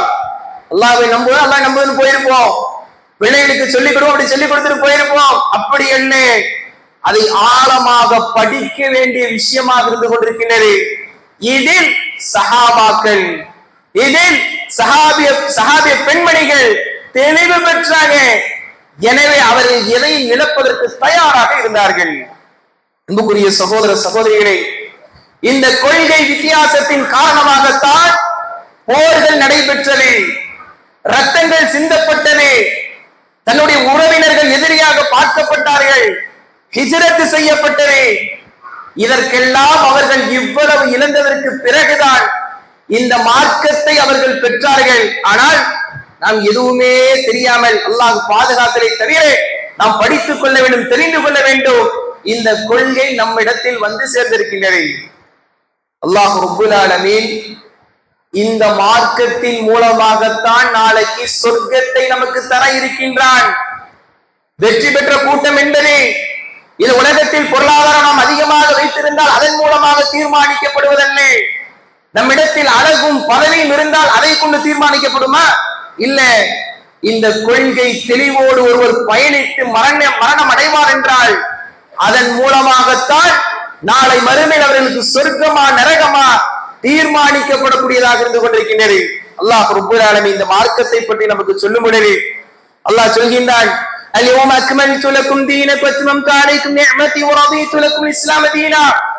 நபியே, இன்றைய நாள் இந்த மார்க்கத்தை நாம் பரிபூர்ணப்படுத்தி விட்டோம், நிஅமத்துகளை பொழிந்து விட்டோம், மார்க்கமாக உங்களுக்கு இந்த இஸ்லாமை நாம் தேர்வு செய்திருக்கின்றோம் என்பதாக அல்லாஹ் ரப்பல் ஆலமீன் சொல்லி காண்பிக்கின்றான். அல்லாஹ்விடத்தில் ஏற்றுக்கொள்ளப்பட்ட மார்க்கம் இன்ன தீன இன்தல்லாஹ் இஸ்லாம், ஏற்றுக்கொள்ளப்பட்ட மார்க்கம் என்பது இந்த இஸ்லாம் தான் என்று அல்லாஹ் ரப்பல் ஆலமீன் சொல்கின்றான். ومن يبتغي غير الاسلام دينا فلن يقبل منه وهو في الاخره من الخاسرين. யார் இந்த இஸ்லாம் என்கின்ற மார்க்கம் அல்லாத வேறு மார்க்கத்தை அவர்கள் வழிமுறையாக எடுப்பார்களோ, அல்லது இதை படிக்காமல் வேறு வகையில் அவர்கள் இருப்பார்களோ, அது ஒருபோதும் இடத்தில் ஏற்றுக்கொள்ளப்படாது. வெறுமனே இபாதத்து செய்வதன் மூலமாக, வெறுமனே சதக்கா செய்வதன் மூலமாக நம்முடைய கொள்கை படிக்காமல் இபாதத் என்பது அது வெறுமனே சாதாரணமாக போய்விடும். அப்படி அல்லாமல் ஒருவர் வேறொரு மார்க்கத்தில் இருப்பார் என்றால் அவருடைய மார்க்கம் ஏற்றுக்கொள்ளப்படாது, நாளை மறுமையில் அவர்கள் நஷ்டவாளியாக இருப்பார்கள் என்பதாக அல்லாஹ் ரப்பல் ஆலமீன் சொல்லி காண்பிக்கின்றார். அன்புக்குரிய சகோதர சகோதரிகளே, அல்லாஹ்விடத்தில் ஏற்றுக்கொள்ளப்படக்கூடிய மார்க்கம் என்பது, சொர்க்கத்தை பெற்றுத்தரக்கூடிய மார்க்கம் என்பது, நாளை மறுமையில் நரகத்திலிருந்து நம்மை பாதுகாக்கக்கூடிய மார்க்கம் என்பது என்ன மார்க்கம்? என்ன மார்க்கம்? இஸ்லாம். இஸ்லாம் இதனுடைய அகீதா, இதனுடைய மன்ஹஜ், இதனுடைய தெளிவுதான் நம்மை நாளை வெற்றியாளராக ஆக்கும் என்றால் நல்லா யோசிச்சு பாருங்க. நமது பிள்ளைகளுக்கு எத்தனையோ படிப்புகளை கொடுக்கிறோம், வறுமையை சந்தித்து விடக்கூடாது, என்னை போன்ற என்னுடைய பிள்ளை ஆயிடக்கூடாது என்பதாக உலகத்தில் சொற்ப காலம் வாழக்கூடிய அந்த காலத்திலும் கூட எனது மகன் சிரமப்படக்கூடாது என்பதற்காக கல்விகளை கொடுக்கக்கூடிய நாம், நாளை மறுமையில் நிரந்தரமாக வாழப்போகின்றோம் என்பதை தெரிந்திருக்கக்கூடிய நாம், எனது மகள் எனது பிள்ளை அது போன்ற ஒரு இழிவான நிலைக்கு ஆகிவிடக் கூடாது, சொர்க்கவாதியாக மாற வேண்டும் என்பதற்காக கொள்கை விளக்க வகுப்புகளை நாம் படித்திருக்கின்றோமா, நமது பிள்ளைகளை கொடுத்திருக்கின்றோமா என்பதை நாம் சிந்தித்து பார்க்க கடமைப்பட்டிருக்கின்றோம். இதனால் வரைக்கும் நான் ஒரு கொள்கை சம்பந்தமா படிச்சதில்லை, கொள்கை சம்பந்தமாக தெரிந்ததில்லை, வரலாறு நிறைய கேட்டிருக்கிறேன்னு சொல்லுவோம். பிலால் வரலாறு எனக்கு தெரியும், அவருடைய வரலாறு தெரியும், அந்த வரலாறு எல்லாம் எல்லாம் இன்றைக்கும் வரலாறாக பேசப்படுவதற்கு உண்டான காரணம் என்னவென்றால் அவர்கள் கொள்கையில் தெளிவாக இருந்தார்கள். அந்த கொள்கையுடைய தெளிவின் விளைவாகத்தான் அவர்கள் வெற்றி பெற்றவர்களாக மாறினார்கள். அதனாலதான் இன்ன வரைக்கும் அவர்களை பற்றி நாம் பேசுகிறோம் என்றால், அன்புக்குரிய சகோதர சகோதரிகளை யோசித்து பாருங்கள். இந்த இஸ்லாம் தான் வெற்றிக்கு வழி என்பதை நாம் புரிந்து கொள்ள வேண்டும். அதற்காக நாம் படிக்கக்கூடியவர்களாக இருக்க வேண்டும். அடுத்து அல்லாஹ்வுடைய தூதர் ஸல்லல்லாஹு அலைஹி வஸல்லம் சொன்னார்கள், பிரிந்து விடுவதை பற்றி சொன்னார்கள். வஅதஸிமு பிஹப்லில்லாஹி ஜமீஅ வலா தஃபர்ரகு. அல்லாஹ்வுடைய கயிற்றை நீங்கள் வலுவாக பிடித்துக் கொள்ளுங்கள். குர்ஆன் ஹதீஸை நீங்கள் பற்றி பிடித்துக் கொள்ளுங்கள். இந்த கொள்கையுடைய அடிப்படை என்பது மனிதனுடைய அறிவல்ல. நல்லா புரிஞ்சுக்கணும், மனிதனுடைய அறிவல்ல. இந்த கொள்கையுடைய அடிப்படை என்பது இது குர்ஆன் ஹதீஸ். ஆனால் இன்னைக்கு என்ன செய்யறாங்க, அந்த ஹதீஸ தன்னுடைய அறிவை கொண்டு முற்படுத்தக்கூடியவர்களாக இருக்கிறார்கள். கொள்கை வகுப்புகளில் அமராததின் காரணமாக அது போன்ற வாதங்களை எடுத்து வைக்கும் பொழுது ஒருவேளை இப்படி இருக்குமோ என்கின்ற சிந்தனைக்கு இன்றைக்கு பல்வேறு இளைஞர் கூட்டங்கள் தள்ளப்படுகிறார்கள். பல்வேறு நபர்கள் சரியான ஜமாத்துடைய பள்ளி தொடர்பு இருந்தாலும் தன்னுடைய எண்ணங்களும் தன்னுடைய கொள்கைகளும் அவருடைய சிந்தனையின் அடிப்படையில் அவர்கள் இருப்பதை நம்மால் பார்க்க முடிகின்றது. அன்புக்குரிய சகோதர சகோதரிகளே, இந்த கொள்கையுடைய அடிப்படை என்பது குர்ஆன் ஹதீஸ் தான். அல்லாஹ் ரப்பல் ஆலமீன் அதை நீங்கள் வலுவாக பிடித்துக் கொள்ளுங்கள் என்பதாக நமக்கு உபதேசம் செய்கின்றார். ரசூலுல்லாஹி ஸல்லல்லாஹு அலைஹி வஸல்லம் சொல்றாங்க. இதற்காக இந்த கொள்கையை பத்தி நம்ம சொல்றோம்னு சொன்னா, அல்லாஹ்வுடைய தூதர் சொன்னாங்க, இஃப்தரிகல் யஹூது அலா 71 ஃபிர்கா. யகூதிகள் 71 கூட்டங்களாக பிரிந்தார்கள். நசாராக்கள் 72 கூட்டங்களாக பிரிந்தார்கள். இந்த உம்மத் என்பது 73 கூட்டங்களாக பிரியும் என்பதாக அல்லாஹ்வுடைய தூதர் சொன்னாங்க. உடனே அல்லாஹ்வுடைய தூதரிடத்தில் கேட்கப்பட்டது. அல்லாஹ்வுடைய தூதர் சொல்றாங்க, 73 கூட்டங்களில் ஒரே ஒரு கூட்டம் தான் சொர்க்கம் செல்லும் என்பதாக சொன்னார்கள். அப்ப மீதமுள்ள கூட்டம்லாம் மீதமுள்ள குல்லுகா ஃபின்னார், மற்ற கூட்டங்கள் அனைத்தும் நரகத்திற்கு செல்லும் என்பதாக அல்லாஹ்வுடைய தூதர் சொன்னாங்கன்னு சொன்னா, உடனே சஹாபாக்கள் கேட்கிறாங்க, மன் ஹியா ரசூலுல்லாஹ், அந்த கூட்டம் எந்த கூட்டம் சொர்க்கத்திற்கு செல்லும் சொன்னீங்களே, எந்த கூட்டம் என்பதாக சொல்லும் பொழுது, மன் கான அலா மிஸ்லி மா அனா அலைஹி வ அஸ்ஹாபி, நானும் என்னுடைய தோழரும் எந்த பாதையில் பயணித்தோமோ அந்த பாதையை தேர்வு செய்து யார் பயணிப்பார்களோ அவர்கள் தான் வெற்றி பெற்ற கூட்டம் என்பதாக அல்லாஹ்வுடைய தூதர் சொன்னார்கள். சொன்னா எத்தனையோ கூட்டங்களை பார்க்கிறோம், ஆனா அதை பத்தி நமக்கு எந்த ஒரு பயம் இல்லை. பல்வேறு நோய்கள் வருதுன்னு சொன்னா அதிலிருந்து நம்ம எப்படி நம்மை தற்காத்துக் கொள்வதற்கு என்பதற்காக சிகிச்சைகளை தேடக்கூடிய நாம், இது போன்ற கொள்கை குழப்பங்கள் இருக்குது, பல்வேறு நூதன இது போன்ற விஷயங்கள் இருக்கின்றது, எப்படி அதற்கு மருந்தாக என்னுடைய ஈமானை பாதுகாக்க முடியும் என்கின்ற கேள்வி என்றைக்காக நாம் கேட்டிருக்கின்றோமா? யோசிச்சு பாருங்க, கேட்டதில்லை, யோசிச்சதில்லை. அல்லாஹ் பாதுகாத்தனை தவிர அதன் விளைவாக எல்லா மார்க்கம் நமக்கு தோதுவாக அல்லது நம்முடைய இபாதத்தை குறைக்கக்கூடிய அடிப்படையில் நாம் செய்யக்கூடிய இபாதத் இலகுவாக்கக்கூடிய முறையில் ஒருத்தர் ஃபத்வா கொடுத்துட்டாருன்னு சொன்னா, அவர் சொல்லுவது நமக்கு தகுந்த மாதிரி இந்த உலகத்தில் இருந்துச்சுன்னு சொன்னா, அசௌகரியத்தை குறைக்கக்கூடியதாக இருந்துச்சுன்னு சொன்னா, எதுவும் எனது கொள்கை என்று சொல்லக்கூடிய அளவிற்கு தான் இன்றைக்கு கொள்கையுடைய பார்வை நமது பார்வையில் மிகவும் பலகீனமாக இருந்து கொண்டிருக்கின்றது. அல்லாஹ்வுடைய தூதர் சொன்னாங்க, 73 கூட்டங்களாக இந்த சமுதாயம் பிரியும், அதில் ஒரு கூட்டம் தான் இங்க போகும், சொர்க்கத்துக்கு போகும். அந்த கூட்டம் எப்பேற்பட்டதா இருக்குன்னு சொன்னா, அவர்கள் என்னுடைய வழியும் என்னுடைய சஹாபாக்குடைய வழியும் பின்பற்றுவார்கள் என்பதாக அல்லாஹ்வுடைய தூதர் ஸல்லல்லாஹு அலைஹி வஸல்லம் கூறிய செய்தியை பார்க்கின்றோம். அன்புக்குரிய சகோதர சகோதரிகளே, இப்ப பாருங்க, இந்த கொள்கைக்காகத்தான் சஹாபாக்கள் சிரமப்பட்டார்கள். பிலால் ரலியல்லாஹு அன்ஹு அவர்கள் இந்த கொள்கை அவர்கள் தெரிகிறார்கள், இந்த சத்தியத்தை உணர்கிறார்கள். உலகத்தில் படைக்கப்பட்டதெல்லாம் நாம் எடுத்து நம்முடைய கடவுள்களாக எடுத்துக் கொள்ளக் கூடாது என்பதை புரிந்த மாத்திரத்திலேயே அவர் ஒரு அடிமையாக இருந்து கொண்டிருக்கின்றார். தனது எஜமான் இதற்கு எதிரான கொள்கை உடையவர், யாரெல்லாம் இந்த இஸ்லாம் என்கின்ற கொள்கை உடையவராக இருக்கிறார்களோ அவர்கள் எல்லாம் துன்புறுத்தக்கூடியவர்களாக ஒன்றுமில்லாமல் ஆக்க வேண்டும் என்கின்ற சிந்தனையில் சுற்றக்கூடியவர் என்பதை தெரிந்தும் கூட பிலால் ரலியல்லாஹு அன்ஹு அவர்கள் இந்த கொள்கையை எடுக்கிறார்கள்.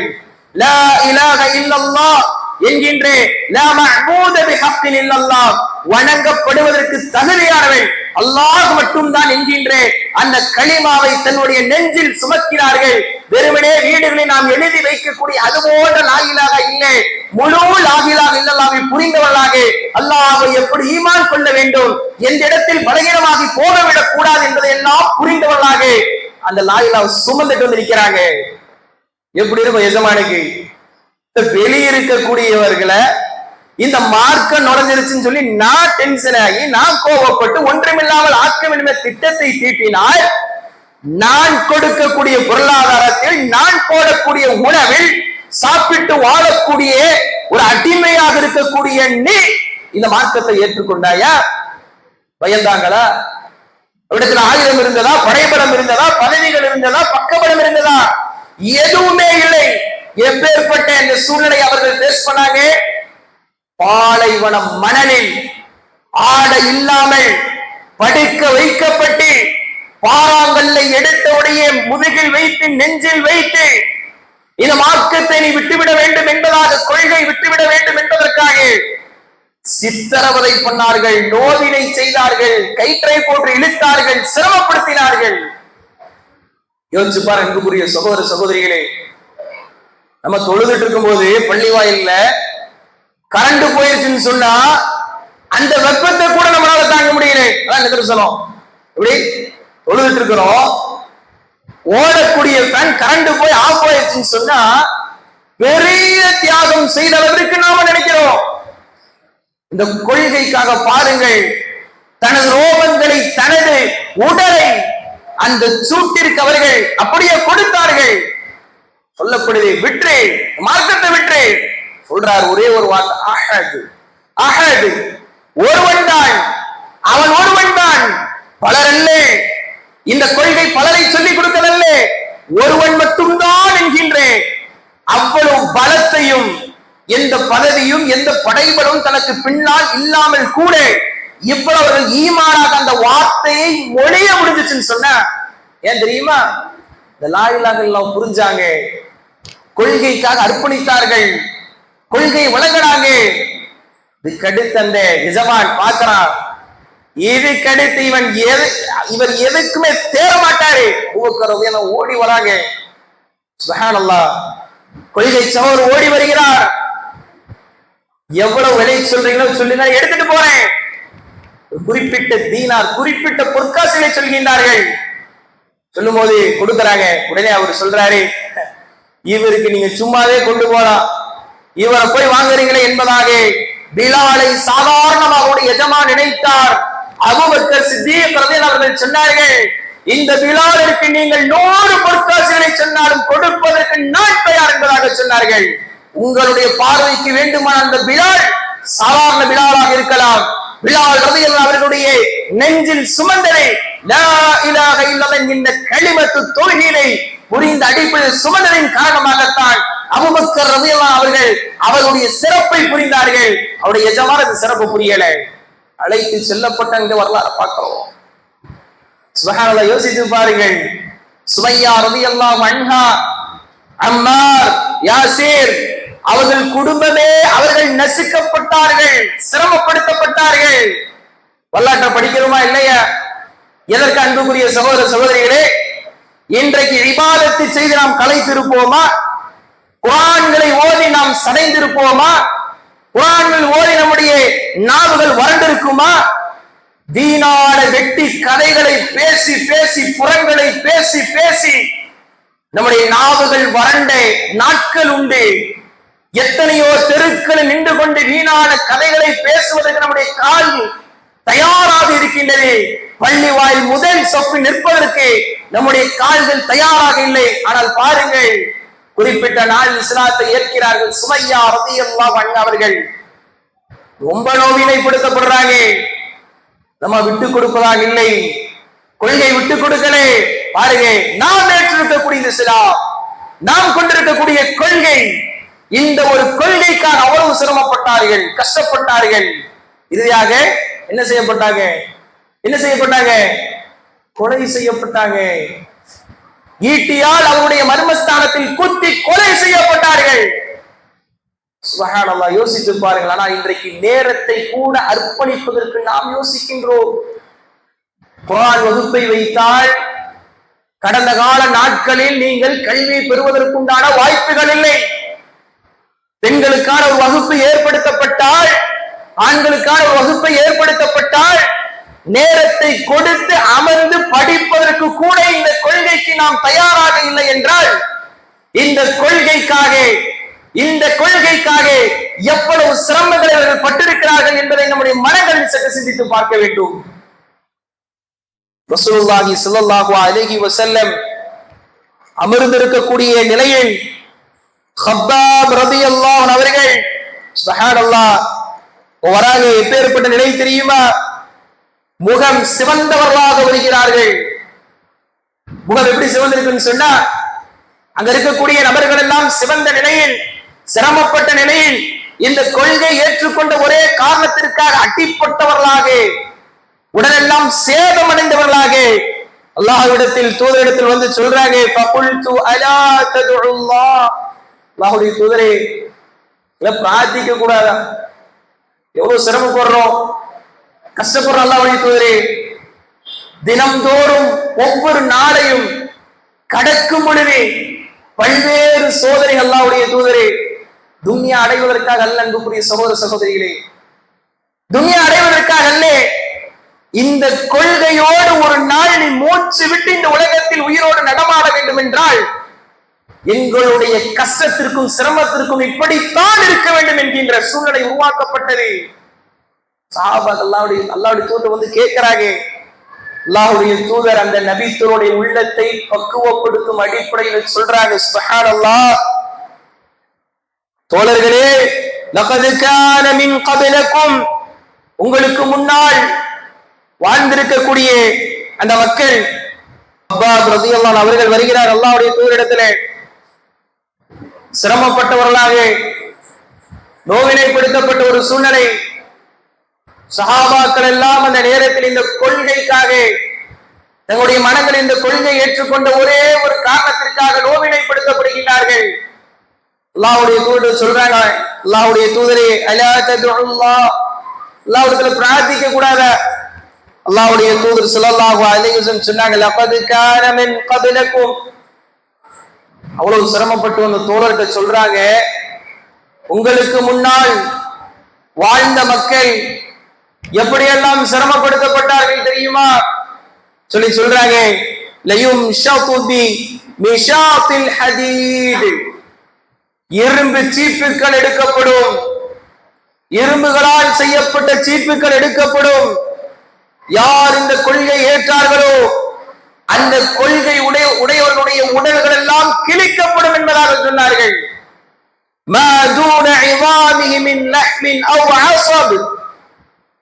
அந்த இரும்பு சீப்புகள் எலும்பையும் அதனுடைய நரம்புகளில் ஊடுருவக்கூடியதாக சீவப்படும் என்பதாக அல்லாஹ்வுடைய தூதர் ஸல்லல்லாஹு அலைஹி வஸல்லம் சொல்றாங்க. சொல்லிட்டு சொல்றாங்க, மா யுஸ்ரிஃபு தாலிக அன் தீனி, ஆனாலும் கூட அந்த கொள்கை விட்டவர்கள் திரும்பக்கூடியவர்களாக இல்லை.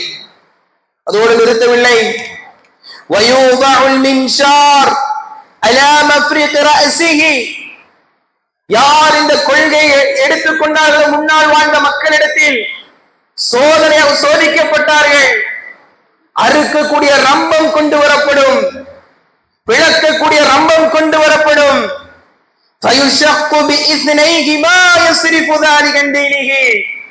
தோழர்களே, அந்த ஹிதாயத்தை, அந்த மார்க்கத்தை, கொள்கையை ஏற்ற அந்த நபருடைய தலையில் வைக்கப்படும்.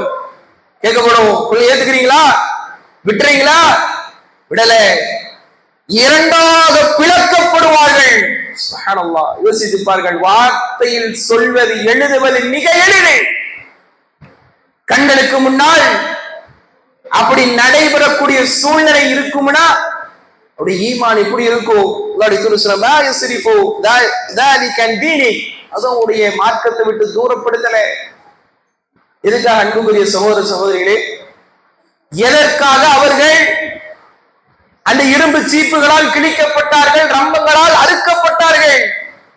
ஒரே ஒண்ணுதான், இன்னைக்கு எந்த கொள்கையை பெற்று அது சம்பந்தமாக படிக்காமல் பலகீனத்தோடு எதையும் எனது மார்க்கம் என்பதாக ஏற்றுக்கொண்டு சில அற்ப காரணத்திற்காக இந்த உலக ரீதியாக மார்க்கத்தை உடனடியாக விட்டுக் கொடுக்கக்கூடிய மக்களாக நாம் இருந்து கொண்டிருக்கின்றோம். அல்லாஹ் பாதுகாத்ததை தவிர அந்த மார்க்கத்திற்காக அந்த மக்கள் சோதிக்கப்பட்டார்கள். அல்லாஹ்வுடைய தூதர் வந்த நபி தோழர்கள் ஆறுதலாக சொன்னாங்க.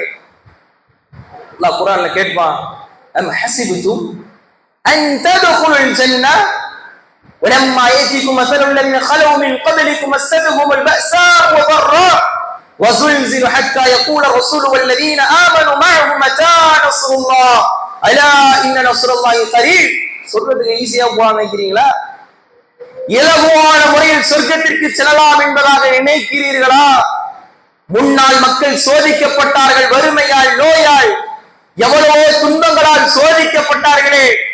அவருடைய ரசூல்மார்கள் எல்லாம் அல்லாஹ்வுடைய உதவி எப்போது வரும் என்பதாக கேட்கும் அளவிற்கு அந்த மக்கள் எல்லாம் சோதிக்கப்பட்டார்கள். இந்த ஒரு கொள்கைக்காக நிச்சயமாக அல்லாஹ்வுடைய உதவி என்பது சமீபத்தில் தான் இருக்கின்றது என்பதாக அல்லாஹ் ரப்புல் ஆலமீன் வசனத்தை இறக்குறான்னு சொன்னா, எந்த மக்கள் முன்னால் அன்புக்குரிய சகோதரர்களே, பாலை வனம் மணல் சூட்டி அந்த சூடை தன்னுடைய உடலில் ஏற்ற கூட்டத்திற்கு முன்னால், ஈட்டியால் கொலை செய்யப்பட்டு கூட்டத்திற்கு முன்னால் தன்னுடைய சொத்துக்களை, தன்னுடைய சுகங்களை அனைத்தையும் இந்த மார்க்கத்திற்காக இணைந்த இந்த கூட்டத்திற்கு முன்னால் வசனமாக அல்லாஹ் ரப்புல் ஆலமீன் சொல்லி அவர்களுக்கு ஆறுதல் படுத்துகிறான் என்றால், இன்றைக்கு பஞ்சு மெத்தைகளில் உறங்கி, ஃபேனுக்கு கீழாக ஆகத்தால் உறங்கி, உணவின் மயக்கத்தின் காரணமாக ஃபஜ்ருடைய தொழுகை துளைக்கக்கூடிய சமூக மக்களாக நாம் இருக்கிறோம் என்றால் யோசிச்சு பாருங்க, எந்த நிலைமையில நம்ம இருக்கிறோம், எந்த கண்டிஷன்ல நம்ம இருக்கிறோம். வெறுமனே இந்த உலகத்தில் பிறந்தோம், வாழ்ந்தோம், மடிந்தோம், இறந்தோம் என்பதற்காக அல்ல. அல்லாஹ் கேட்பான், உங்களுக்கு கொடுக்கப்பட்ட நியமத்துகளை குறித்து அல்லாஹ் கேட்பான். பலரும் விளங்குவது கிடையாது. இந்த நியமத்தை நம்ம பார்க்கறது இல்லை. இந்த ஹிதாயத்தை, இந்த சத்தியத்தை நியமத்தாக நம்ம பார்த்தோம்னு சொன்னா, ஒரு வகுப்புல உட்காரும் போது ரொம்பவுமே கவனமா இருப்போம். ஒரே மாதத்தில் 1 லட்சம் ரூபாய் சம்பாதிப்பது எப்படின்னு சொன்னா கவனத்தோடு கேட்போம், நோட்ஸ் எடுப்போம், தேடுவோம். இனி அது போன்ற வகுப்பை எங்கே வைப்பார்கள் என்பதால் ஓடி ஓடி தேடுவோம். ஏன்னா அதனுடைய முக்கியத்துவம் நம்ம புரிஞ்சோம். பாருங்கள், இந்த ஈமான், இஸ்லாம், இஹ்சான், இந்த அகீதா, இந்த மார்க்கம் இலகுவா கிடைச்சிருக்கு. இந்த மார்க்கத்தை ஏற்ற ஒரு காரணத்திற்காக என்றைக்காவது நம்ம உணவை தியாகம் செய்திருப்போமா? யோசிச்சு பாருங்க. இபாதத்தின் அடிப்படையில் நோன்பை தவிர உனக்கு உணவு கொடுக்கப்படாது, இந்த மார்க்கம் ஏற்றதா என்பதாக நமக்கு செய்யப்பட்டிருக்குதா? இல்ல. என்றைக்காவது நாம் இந்த மார்க்கத்திற்காக நமது உடல் ஏதாவது அடிகளை தாங்கி இருக்குமா? இல்ல.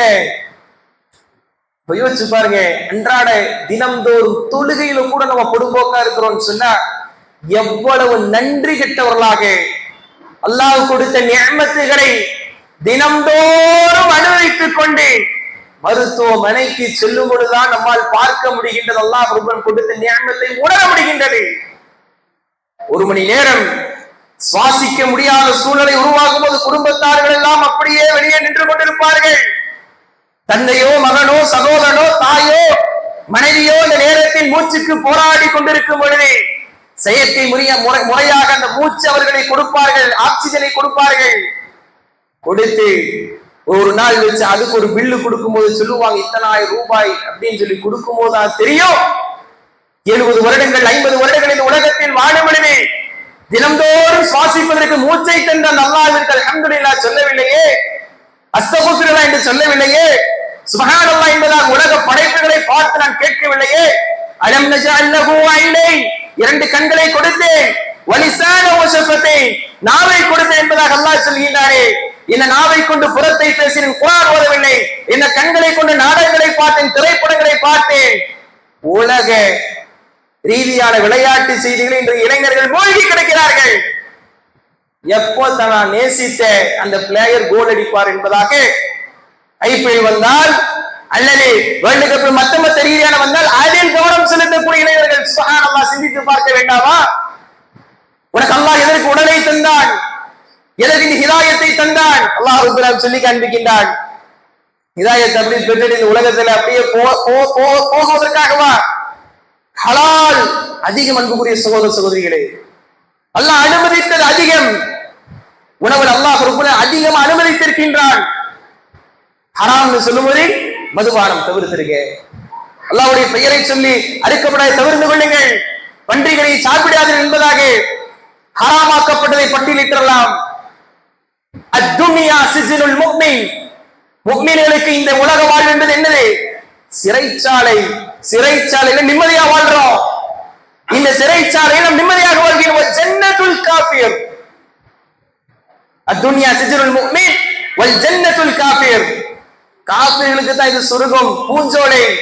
ஒரு முஃமினுக்கு இது சிறைச்சாலை என்பதாக சிறைச்சாலையாக கொடுக்கப்பட்ட வாழ்விலும் கூட அல்லாஹ் ரப்பல் ஆலமீன் அனுமதித்த விஷயங்கள் அதிகம், தடை செய்த விஷயங்கள் குறைவுதான். இந்த மார்க்கத்தை நீ படி, இஸ்லாமிய கொள்கையில் உறுதியாக இரு, என்றைக்குமே உனது கொள்கையை விட்டுக் கொடுத்து விடாத என்பதாக உபதேசங்கள் செய்யப்பட்டுச்சுன்னு சொன்னா, ஒரு நிகழ்ச்சி என்று வந்துவிட்டால், குடும்ப நிகழ்வுகள் என்று வந்துவிட்டால் மிக இலகுவாக என்னுடைய கணவன் சொல்லிவிட்டார், மனைவி சொல்லிவிட்டார் என்பதாக சுண்ணாக்களை புதைக்கக்கூடிய ஒரு சூழ்நிலை, தர்காக்களுக்கு செல்லக்கூடிய ஒரு சூழ்நிலை, மார்க்கத்தில் இல்லாத காரியங்களை செய்யக்கூடிய ஒரு சூழ்நிலை சொன்னா, எந்த அளவுக்கு இந்த மார்க்கத்தை எவ்வளவு அற்பமாக வைத்திருக்கின்றோம்.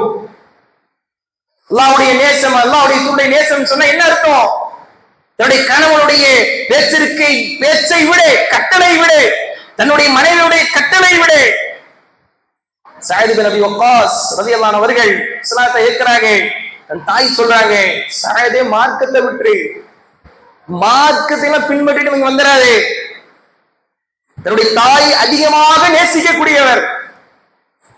சாப்பிடாம மரணிச்சு போவேன், இந்த கெட்ட பேர் உனக்கு வந்துடும் சமூகத்திலே என்பதாக அந்த தாய் சொல்கின்றார். அல்லாஹ் வசனத்தை இறக்கின்றான், وَإِنْ عَلَىٰ أَن تُشْرِكَ بِي مَا لَيْسَ لَكَ بِهِ عِلْمٌ فَلَا تُطِعْهُمَا. அதே உங்களுக்கு இல்மில்லாத, அறிவில்லாத விஷயத்தை நினைவைக்குமாறு விட உங்களிடத்தில் கட்டளையிடப்பட்டால் அதுக்கு கட்டுப்படாதீங்க, அதுக்கு கட்டுப்படாதீங்க. இந்த உலகத்திலே وَصَاحِبُهُمَا فِي الدُّنْيَا مَعْرُوفًا, உலகத்துல அவங்கள்ட்ட அழகான முறையில் நடந்துக்கோங்க. மத்திய விஷயங்கள்ல மார்க்கம் என்று வந்துவிட்டால், கொள்கை என்று வந்துவிட்டால் முதன்மையாக வையுங்கள். பிள்ளைக்கு சொல்லிக் கொடுக்கிறோமா? உலக ரீதியாக வெற்றிகளை சொல்லிக் கொடுக்கக்கூடிய நாம் என்றைக்காவது இணை வைப்பை குறித்து சொல்லி இருக்கின்றோமா? ஸ்கூலுக்கு முக்கியத்துவம் கொடுக்கிறோம், காலேஜுக்கு முக்கியத்துவம் கொடுக்கிறோம். எக்ஸாம் என்று வந்துவிட்டால் அதிகாலை பிள்ளைகளை எழுப்பி விடக்கூடிய நாம் தினந்தோறும் பஜ்ர்களை எழுப்பி விடுறோமா? இதைவிட மிக முக்கியமான பரீட்சை நாம் சந்திக்க இருக்கின்றோம். அல்லாஹ் கேட்கக்கூடிய கேள்விகளையும் சொல்லிவிட்டான். கபர்ல கேட்கப்படும் என்ன கேள்வி? 3 கேள்வி. இப்படிதானே? மன் ரப்புக்கு, உனது இறைவன் யார்? 2வது கேள்வி என்னங்க? மா தீனுக்கு, மன் நபியுக்கு, உனது மார்க்கம் என்ன, உனது நபி என்ன? கேள்வி அல்லாஹ் சொல்லிட்டானா? இல்லைங்க, எனக்கு இப்ப பதில் தெரியும், நான் சொல்லிடுவேன். அப்படி அல்ல. அந்த நேரத்தில் பதில் சொல்ல வேண்டும் என்றால் அந்த பதிலுக்கு ஏற்றவாறு தன்னுடைய வாழ்க்கை அமைத்தவனுக்கு மட்டும்தான் சொல்ல முடியும். தெரியும் நமக்கு. நாளை மறுமை அல்லாஹ் ரப்பல் கேட்கக்கூடிய கேள்விகள் நமக்கு தெரியும்.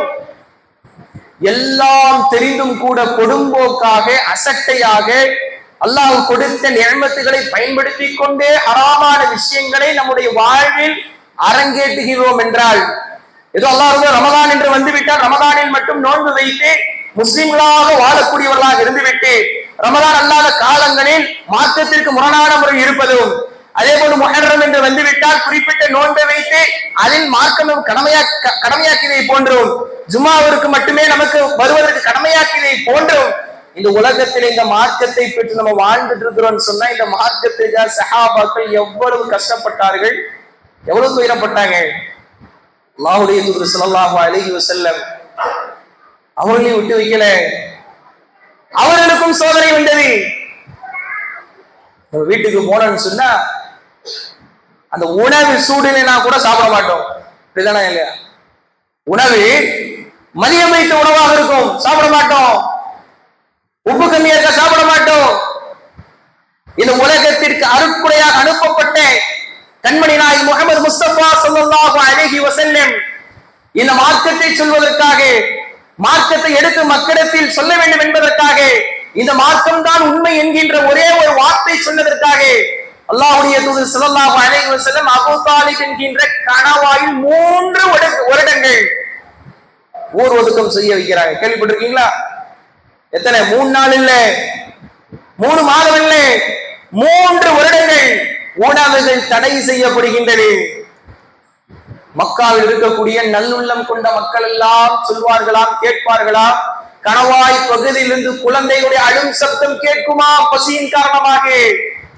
பெரியவர்கள் எல்லாம் தங்களுடைய பசியை கட்டுப்படுத்திக் கொள்வார்கள். இலை தலைகளை சாப்பிட்டு வாழ்ந்து நாங்கள் அந்த நாட்களை கடந்தோம். விலைகள் எல்லாம் உயர்த்தி விட்டு விட்டார்கள். மக்காவை நோக்கி வியாபார கூட்டம் வந்து ஏதாவது வாங்கலான்னு சொன்னா முன்னதாக இவர்கள் சென்று ஆதிக்கம் செலுத்தி வாங்கி விடுவார்கள். இந்த மார்க்கத்தை ஏற்ற ஒரே ஒரு காரணத்திற்காக நாங்கள்லாம் இலை தலைகளை சாப்பிட்டு கால்நடைகளை போன்று நாங்கள் மலஞ்சலம் கழித்தோம் என்பதாக வரலாற்றில் பதிவு செய்யப்படுதுன்னு சொன்ன இன்றைக்கு உணவுகளை உண்டு அல்லாஹ் மறந்து தூங்குறோம். உணவுகளை சமைப்பதிலே முழு கவனம் செலுத்தி பாதுகாக்க வேண்டும். பல்வேறு உணவு வகைகளை நான் அதை கற்றுக்கொள்ள வேண்டும், இதை கற்றுக்கொள்ள வேண்டும் என்பதாக குர்ஆனிற்கு முக்கியத்துவம் கொடுப்பது கிடையாது, மார்க்கத்திற்கு முக்கியத்துவம் கொடுப்பது கிடையாது. யூடியூப்ல அதை பார்க்கிறோம், இதை பார்க்கிறோம், அதுல அப்டேட் பண்றோம். அதே போன்று ஆண்களாக இருந்தால் மற்ற உலக ரீதியான காரியங்கள் எல்லாத்திலும் அப்டேட் பண்றோம். ஆனால் இஸ்லாம் அகீதா இந்த கொள்கை என்று வந்தால் கொள்கை சம்பந்தமான ஒரு புத்தகத்தை கூட நான் வாசித்ததில்லை, கொள்கை சம்பந்தமாக எழுதப்பட்ட தமிழ் புத்தகம் கூட எனக்கு தெரியாது அப்படின்னு சொன்னா அன்புக்குரிய சகோதர சகோதரி எந்த அளவுக்கு பின்தங்கி இருக்கிறோம். இந்த மார்க்கம் என்பது நம்மோடு தக்க வைப்பதல்ல. தக்க வச்சிருந்தா இது யாருடைய மார்க்கமா இருந்திருக்கும்? அரபியர்களுடைய மார்க்கமா இருந்திருக்கும், அப்படிதானே? அரபியர்களுக்கு சொந்தமான மார்க்கமாக இருந்திருக்கும், அப்படிதானே இல்லையா? அவ்வளோடு நிப்பாட்டி இருந்தா இந்தியா வரையும் வந்திருக்குமா? வந்திருக்காது. இந்த ஹஜ்ஜத்துல் விதா அல்லாஹ்வுடைய தூதர் சொல்றாங்க, லட்சக்கணக்கான மக்கள் நின்று கொண்டிருக்கும் பொழுது அல்லாஹ்வுடைய தூதர் ஸல்லல்லாஹு அலைஹி வஸல்லம் இதை நீங்கள் பிற மக்களுக்கு எடுத்து சொல்லுங்கள் என்கிற கட்டளை அடிப்படையில இந்த மார்க்கத்தை சொல்லியதின் விளைவு இன்றைக்கு பெண்கள் பெண்களாக மதிக்கப்படக்கூடிய, அவர்கள் மதிப்பு மிக்கவர்களாக, அவர்கள் கண்ணியம் கொடுக்கப்படக்கூடிய இடத்தில் இந்த சமூகம் வைக்குதுன்னு சொன்னா அதுக்கு இஸ்லாம் தான் காரணம். இஸ்லாம் தான் காரணம், இந்த கொள்கை தான் காரணம். அல்லாஹ் ரப்பல் ஆலமீன் சொல்லி காண்பிக்கின்றார், வல்தகும் மின்கும் உம்மத்தி யதுஊன இலல் கைர் வயஅமுருன பில் மஅரூஃப் வயன்ஹவுன அனில் முன்கர். உங்கள ஒரு கூட்டம் இருந்துட்டே இருக்குது, நீங்கள் தான் சிறந்த சமுதாயம். ஏன் தெரியுமா? சொல்லுங்க பாப்போம். அல்லாஹ் குர்ஆன்ல சொல்றான் சிறந்த சமுதாயம். ஏன் சொல்றான் சொல்லுங்க? நன்மையை ஏவி தீமையை தடுக்கிறீங்க. அது இன்னைக்கு நம்ம எப்படி பாக்குறோம்? எனக்கு அவன் ஏதாவது தேவை இருக்குதா அப்ப நான் பேசுவேன். சகோதரத்துவம் இன்னைக்கு அப்படி போயிடுச்சு. உலக ரீதியாக தேவை இருக்குதா அப்பதான் சலாம், இல்ல அவன் எதுக்கு எனக்கு? கண்டுகொள்ளாமல் சிரிக்காமல் ஒரு புன்முறல் கூட இல்லாமல் யாரோவாக என்று செல்லக்கூடிய சகோதரத்துவம் இன்றைக்கு மாறிவிட்டது. பிசினஸ்ல தேவையா? உலக ரீதியாக ஏதாவது தேவை இருக்குதா? இப்ப சலாம், நல்லா இருக்கீங்களா போய் கேட்போம். இவரு ஒண்ணு சம்பந்தமே இல்லையா? எதுக்கு சலாமு? எது கண்டுகொள்ளணும்? அப்படி இருக்குது. அப்படி இல்லை இஸ்லாம். வல்தகும் மின்கும் உம்மத்தி யதுஊன இலல் கைர் வயஅமுருன பில் மஅரூஃப் வயன்ஹவுன அனில் முன்கர். மார்க்கத்தை பின்பற்றியதை தாண்டி நீங்கள் என்ன செய்யணும்? நன்மையை தீமை தடுக்கணும். நன்மையை தீமை தடுக்கணும். அதுதான் சிறந்த சமுதாயத்திற்கு உண்டான அடையாளம் என்று அல்லாஹ் சொல்கின்றானே. எந்த நன்மையை ஏவி தீமை தடுக்கிற அளவுக்கு முதல்ல நம்முடைய நப்ச கரெக்டா வச்சிருக்கிறோமா யோசிச்சு பாருங்க. இந்த கொள்கையை புரிஞ்ச அந்த கொள்கைக்கு தகுந்த மாதிரி நம்மளை அப்டேட் பண்ணிருக்கோம் யோசிச்சு பாருங்க. எத்தனையோ மக்கள் இந்த மார்க்கத்தை தெரியாம ஒரு கட்டத்தில் அவர்களாக தேடுதலுக்கு பின்னால் இந்த மார்க்கத்தை தெரிந்து பார்க்கிறோமா இல்லையா? பிறகு அவர்கள் மார்க்கத்தை தெரிந்து மிகப்பெரிய ஒரு மார்க்க பிரச்சாரராக மாறுகிறார்கள். மார்க்கத்தை எடுத்து சொல்றாங்க, முன்னாடியே கிடைச்சிருக்க கூடாதா என்று யோசிக்கிறார்கள் என்று சொல்லும் அளவிற்கு இந்த மார்க்கத்தை அவங்க புரிஞ்சாங்கன்னு சொன்னா நன்மையை தீமை தடுக்கக்கூடிய நமது அன்றாட வாழ்விலும் இல்லை என்று சொல்லும் அளவிற்கு நம்முடைய வாழ்வின் பலகீனமும் பிற சமுதாய மக்கள் எப்படி இருந்தால் நமக்கு என்கின்ற சிந்தனை நாம் இருந்து கொண்டிருக்கின்றோம். நன்றாக யோசித்திருப்பார்கள். இந்த தமிழகத்தில் 25, 30, 35 வருடங்களுக்கு முன்னால் தௌஹீத் என்கின்ற புரட்சி வெடித்தது. உண்மை இல்லையா? தௌஹீத் என்கின்ற புரட்சி ஓரிரை கொள்கின்ற அந்த நிகழ்ச்சிகள் பல்வேறு நடத்தப்பட்டது. அன்றைக்கு பல மக்கள் சிரமப்பட்டார்கள். அதனால தான் இன்னைக்கு உடுமலையில் குர்ஆன் ஹதீஸோடு இயங்கக்கூடிய ஒரு மர்கஸ் இருக்கின்றது. இல்ல இருந்திருக்குமா? தாங்கள் மட்டும் மதீனாவில் படித்து தங்களோடு கல்விகளை வைத்துக் கொண்டதாக நிறுத்தி இருந்தால் இன்று வரைக்கும் கன்னியாகுமரியில் தொடங்கிய அந்த பிரச்சாரம் இங்க வந்திருக்குமா? பிள்ளைகளுக்கு வருங்கால பிள்ளைகள் சொல்லிக் கொடுக்கணும். ஜமாத்தார்கள் இந்த கொள்கை எப்படி வந்துச்சுன்னு வகுப்பெடுக்கணும். இந்த கொள்கை எப்படி வளர்ந்தது என்றே தெரியாமல் இருக்கிறார்கள். எப்படி உருவானது, ஆரம்ப கட்டத்தில் எவ்வளவு சிரமப்பட்டார்கள்.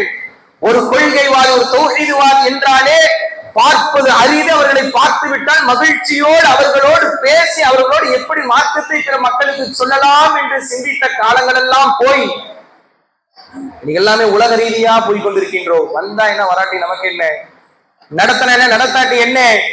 பல்வேறு இடங்களில் பல பணிகள் தோய்வாக இருப்பதற்குண்டான காரணம் என்ன தெரியுமா? மக்களுடைய பங்களிப்பு இல்லை, இளைஞருடைய பங்களிப்பு என்பது குறைவாக இருக்கின்றது. அல்லாஹ்வுடைய பாதுகாப்பினை தவிர.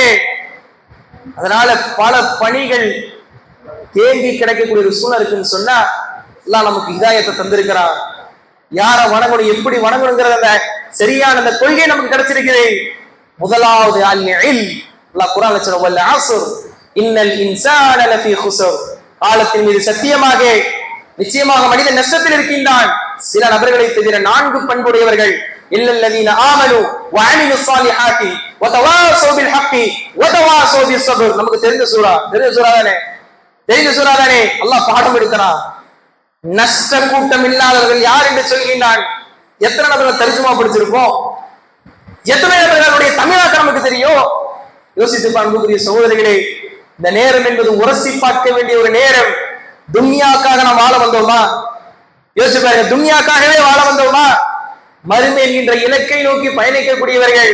அப்படி இருக்கக்கூடிய இந்த நேரத்தில், அப்படி இருக்கக்கூடிய வேளையில் வல் அஸ்ர் என்கிற சூறாவை எடுத்து படித்து பாருங்கள். வீட்டிற்கு சென்று எடுத்து படித்து பாருங்கள். அல்லாஹ் சொல்கின்றான், ஈமான் கொண்டு கல்வி கற்று என்னுடைய வாழ்வில் அமல் செய்து அதுக்கப்புறம் என்ன செய்யணும்?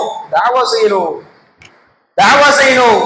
அதில் வரக்கூடிய சிரமங்களை பொறுத்துக் கொள்ள வேண்டும் என்பதாக அல்லாஹ் 4 பண்புகளை சொல்கிறான். என்றால் அல்லாஹ் பலத்தை கொடுத்திருக்கிறான், பொருளாதாரத்தை கொடுத்திருக்கிறான், இன்றைக்கு சோசியல் மீடியாவை கொடுத்திருக்கிறான். முதலாவது கல்வி கத்துக்கணும்.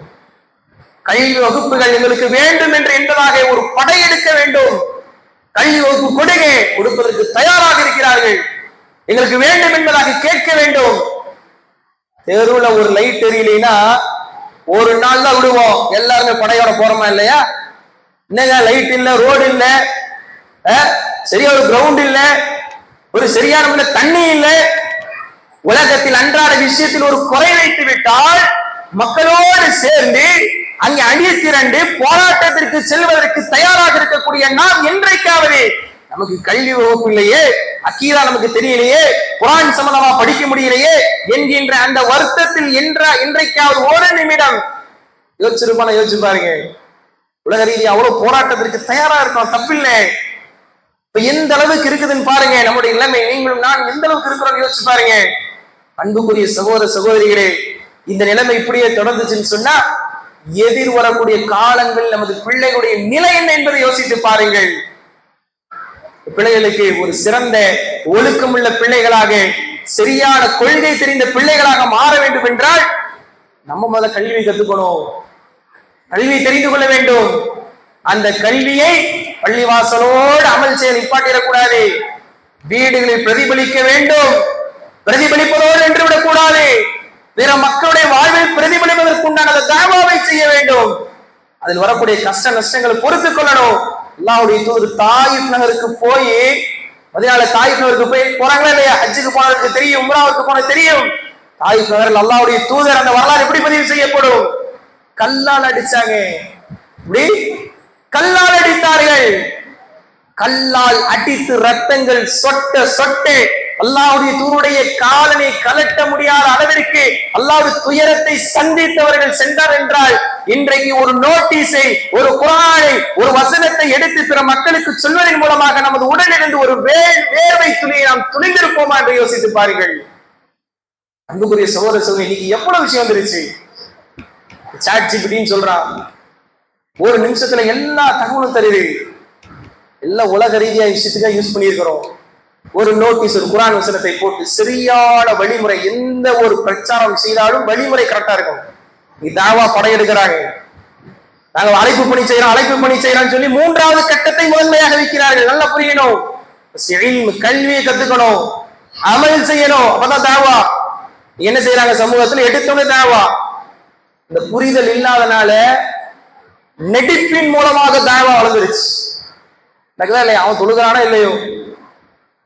இல்லையோ பாருங்க, டிஜிட்டல் மீடியாங்க, டிஜிட்டல் சொல்லி மார்க்கத்திற்கு சொல்லித்தரப்படாத அடிப்படையில் எதெல்லாம் தடையோ அதையெல்லாம் தன் மீது என்ன பண்றான், வேஷமாக போட்டுட்டு வந்து நிக்கிறான். பின்னாடி மியூசிக்கு, அதை ரசிக்கிறார்கள், லைக் பண்றோம், ஷேர் பண்றோம். இது வெள்ள தாவா என்று நாம் நினைத்து ஆச்சரியப்படுகிறோம். அது தாவா கிடையாது, மார்க்கம் சொல்லி தரல. சொன்னா ஏற்றுக்கொள்ளக்கூடிய மனோ பக்குவம் இல்லை. ஏன்? கல்வி படிக்கல. அதுக்கு தோதுவா யார கருத்து சொன்னா அவர்களோடு தங்களை இணைத்துக் கொள்கிறார்கள். கருத்து அவங்க தோதுவா சொல்றாங்களா? அப்ப நினைச்சுக்கிறாங்க. அன்புக்குரிய சகோதர சகோதரிகளே, சாதாரண விஷயம் அல்ல. உலகத்தோடு முடிவதல்ல இந்த வாழ்வு. மறுமை என்கின்ற நீண்ட நெடிய பயணத்தை நோக்கி செல்கின்றோம். அபூ ஹுரைரா ரலியல்லாஹு அன்ஹு அவர்கள் மரண நேரத்தை அழுகின்றார்கள். பயணமோ பெரியது, கட்டு சாதனமோ சிறியது. என்ன எடுத்து நான் போறேன்? யாரு? அபூ ஹுரைரா ரலியல்லாஹு அன்ஹு. 5-6 வருடங்கள் அல்லாஹ்வுடைய தூதரோட இறுதி காலத்திலிருந்து அதிகமான நபிமொழி அறிவித்தவர்கள் அபூ ஹுரைரா வரும். அவங்க சொல்றாங்க, பயணமோ பெரியது, கட்டு சாதனம் குறைவு. என்ன அமல செஞ்சேன்? அமல் செஞ்சாலும் இடத்துல நான் தக்க வச்சனா என்று யோசித்தார்கள் என்றால், அறிவுடையவர்கள் தினம்தோறும் இரவில் கண் மூடுவதற்கு முன்னால் சிறு மரணம் என்கின்ற அந்த மரணத்திற்கு செல்கின்றோம். அதற்கு பிறகு நம்முடைய கண்களை திறப்போமா என்கின்ற எந்த ஒரு உத்தரவாதம் இல்லை. அதற்கு முன்னால் நமக்கு நாம் நம்ம நப்சை கேட்டுக்கொள்ள வேண்டும். இன்றைக்கு நான் சரியாக தொழுதேனா, குர்ஆன் ஓதினேனா, கல்வி ரீதியாக எத்தனை வகுப்புகளை நான் கேட்டேன். பயானம் மட்டும் இல்லை, வகுப்பு வேற பயான் வேற, தர்பியா வேற பயான் வேற. எல்லாம் தெரிஞ்சுக்கோ. நீங்க வகுப்பு புக்கு ரீதியாக, அந்த புத்தக ரீதியாக எத்தனை வகுப்புகளை கேட்டேன். ஆக்ரோஷமா பயான கேட்டுட்டு மட்டும் போக கூடாது. அதை நசீஹத்தை, அது நமக்கு ஒரு பூஸ்டப்ப கொடுக்கும். அதை தாண்டி வகுப்புகள் என்பது நிசப்தமாக மெதுவாக எடுக்கப்படக்கூடிய அந்த உரைகளை நாம் கேட்க வேண்டும். கேட்டன தினந்தோறும் நம்ம யோசிக்கிறோம், கணக்கு போடுறோம்.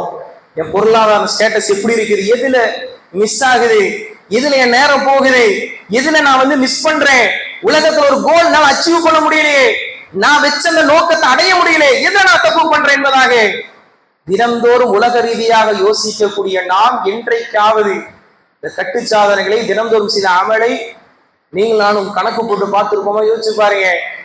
அல்லாஹ்வுடைய தூதர் சொன்னாங்க, இதா அம்சைத ஃபலா தன்ததிரி ஸபாஹ்.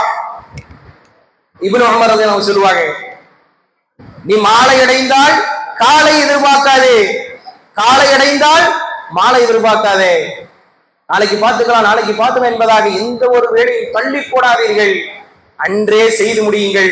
என்று தொழக்கூடிய இஷா இது கூட என்னுடைய இறுதி தொழுகையாக இருக்கும் என்பதாக, ஒவ்வொரு தொழுகையும் எனது இறுதி தொழுகை என்பதாக நாம் நினைத்தோம் என்றால், அந்த மரண தருவாயில் மரணம் அடைந்ததற்கு பிறகு அந்த ஆத்மா அல்லாஹ்விடத்தில் கேட்குமாம், கொஞ்சம் தவணையக்கூடிய அல்லாஹ், நான் சதக்கா செய்து நல்லவனாக மாறிவிடுகின்றேன். அல்லாஹ் சொல்வான்,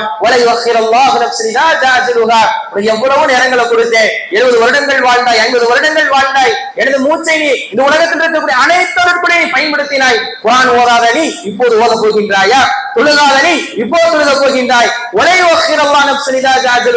ஒருபோது உனக்கு இந்த வாய்ப்பை மீண்டும் நான் கொடுக்க மாட்டேன் என்பதாக தவணை முடிஞ்சிச்சுன்னு சொல்லி சொல்லப்படும் சொன்னா, அன்புக்குரிய சகோதர சகோதரிகளே, எனவே இந்த கொள்கை என்பது சாதாரண விஷயம் இல்லை. இப்ப நமக்கு கிடைச்சிருக்கிற கொள்கை எவ்வளவு இலவா கிடைச்சிருக்கு, எவ்வளவு அமல் செய்யணும், இதுக்காக பிரத்யேகமா எவ்வளவு இபாதத்தை நம்ம செஞ்சிருக்கணும் மார்க்கம் காட்டிய அடிப்படையில. ஆனா அவ்வளவு குறைகளை நீங்கள் நாம் வச்சிருக்கிறோம்னு சொன்னா எவ்வளவு நன்றி கெட்டவர்களாக நாம் இருந்திருக்கின்றோம். உடனே இந்த நேர தொழுகையிலும் கூட அல்லாஹ்விடத்தில் கையேந்தி, யா அல்லாஹ், இவ்வளவு பாவங்களை நான் செஞ்சிருக்கிறேன், கடமைகள் செய்யாமல் இருந்தது வேறு, பாவங்களை செஞ்சுட்டு இருக்கிறேன், வட்டியில ஈடுபட்டு இருக்கிறேனே, மத்த விஷயங்கள் எதுவெல்லாம் பாவம் சொல்லப்பட்டுச்சோ அதெல்லாம் செய்யறேன், அதெல்லாம் இனிமேல் நான் செய்ய மாட்டேன் யா அல்லாஹ். அல்லாஹ் குர்ஆன்ல சொல்றா, யா இபாதி அல்லதி அஸ்ரஃபு, வரம்பு மீறி பாவிச்சு என் அடிமைகளை என்று அல்லாஹ் சொல்லி எல்லா தப்பனத்துக்கும் ரஹ்மத்தில்லா. அல்லாஹ்வுடைய அந்த பாசத்தை நிராசை அடைஞ்சிடாதீங்க. கேளுங்க, நான் மன்னிக்கிறேன் என்பதாக அல்லாஹ் சொல்கின்றார். அந்த மன்னிப்பு அடுத்த பாவத்தின் துவக்கமாக இருக்கக்கூடாது. அந்த மன்னிப்பு, அந்த தௌபா அந்த பாவத்தின் முற்றுப்புள்ளியாக இருக்க வேண்டும். அப்படியான தௌபாவை நாம் செய்து இந்த கொள்கையுடைய முக்கியத்துவத்தை நாம் புரிய வேண்டும். சில புரிவோமா? அன்புக்குரிய சகோதரிகளே, மாதாந்திர வகுப்பு வைக்கிறாங்க, ஒருத்தர் வந்து பேசிட்டு போறாங்க, அவங்க பேசிட்டு போறாங்க என்பத கடமைக்காக ஒரு சடங்காக செய்வதல்ல. இன்னமல் முஃமினூன இதா துக்கிரல்லாஹு வஜிலத் குலூபுஹும். ஆரம்பத்துல சின்ன வசனம் என்ன அர்த்தம்? முஃமினிடத்தில் அல்லாஹ்வுடைய வசனத்தை ஓதி காண்பிக்கப்பட்டால் உள்ளங்கள் தட்டும், பயத்தை ஏற்படுத்திருச்சுன்னு சொன்னா உள்ளம் சலாமத்தான உள்ளம், உயிரோட்டமான உள்ளமாக இருக்குது. எல்லாம் சொல்லுவாங்க, நம்ம கேட்காத பயானா, நம்ம கேட்காத உரைகளா, இதை விட சப்தமா நம்ம கேட்டிருக்கிறோம், இதை விட ஹெட்போன்ல கேட்டிருக்கிறோம். நம்ம உள்ள மாறலன்னு சொன்னா பயப்பட வேண்டும், அழுக வேண்டும், அல்லாஹ்விடத்தில் தௌபா கேட்க வேண்டும். அன்புக்குரிய சகோதர சகோதரிகளே, அல்லாஹ்வுடைய மாபெரும் நாட்டத்தால் இந்த ஞாயிற்றுக்கிழமை என்கின்ற இந்த நாளில் இந்த மாதாந்திர வகுப்பில் உடுமலை என்கின்ற இந்த பகுதியில மாஷா அல்லாஹ் மஸ்ஜித் அமீன் என்கின்ற பள்ளியில ஒரு சிறந்த வாய்ப்பை நிர்வாகம் ஏற்படுத்தி கொடுத்து கொள்கையில் உறுதியாக இருப்போம் என்கின்ற தலைப்புல ஒரு சில விஷயங்களை தான் உங்களுக்கு நான் சொல்லியிருக்கிறேன், சரிங்களா? எனவே ஒரு சாதாரண வகுப்பா கடந்து போகக்கூடாது. உங்களுக்குள்ள எப்படி நம்ம உலகத்துல ஒரு விஷயம் கிடைக்கலன்னு சொன்னா ஒன்று திரள்றோம்.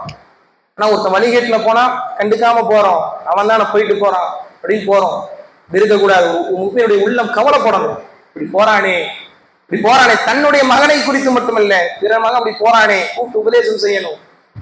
அப்பேற்பட்ட மார்க்கத்தை பெற்றோர் எல்லாம் அப்படியான மார்க்கம் அவ்வளவு கஷ்டப்பட்டு வந்த மார்க்கம் என்பதை நாம் புரிந்து கொள்ள வேண்டும். எனவே இன்ஷா அல்லாஹ் வரக்கூடிய காலங்கள்ல கல்வி வகுப்புக்கு முக்கியத்துவம் பொருளாதார ரீதியாக, உடல் உழைப்பின் ரீதியாக, அவரு சீரா இது சீரா அதுக்கெல்லாம் கிடையாது. எல்லாருக்காக நான் செய்யறேன். அவங்க வராங்க இவங்க வராங்க அதெல்லாம் இல்லை. நான் ஒரு சேர் போறேன், எனக்கு நன்மை கிடைக்கும். ஒரு பிளெக்ஸி கேட்டா நான் நன்மை கிடைக்கும்.